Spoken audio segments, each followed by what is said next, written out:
Hello everyone. Someone asked me this question a few days back called why God brings people into our lives.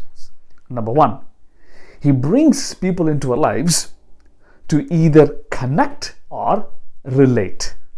When people come into our lives to connect to our giftings, by connecting to our giftings, they feel accepted, rejoice, they feel celebrated. I like the fact our gifting is celebrating others.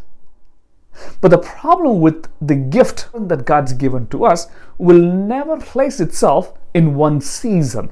And when we leave them to another higher dimension, people feel like we have rejected them.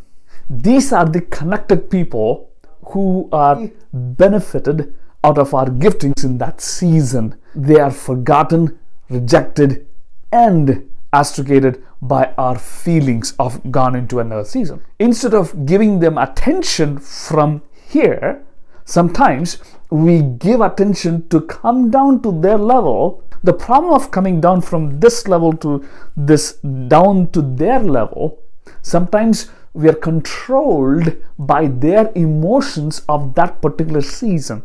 We are bombarded and reminded about the triggers of where we were before, and we feel stuck, and sometimes we don't know how to get back to that level of maturity. There's another kind of people that who God invites us into their lives called related people.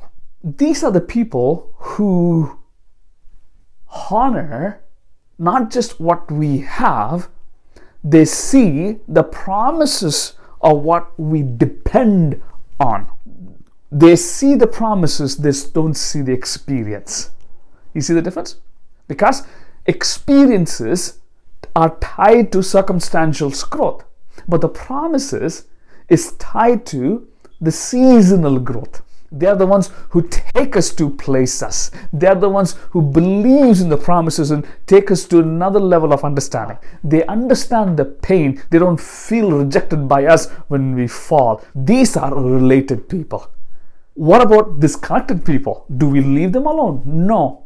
Make sure you train them to understand your promises of God. Once they understand the promises of God in you, they will start understanding to grow with you, not against you, or feel bad when you're growing.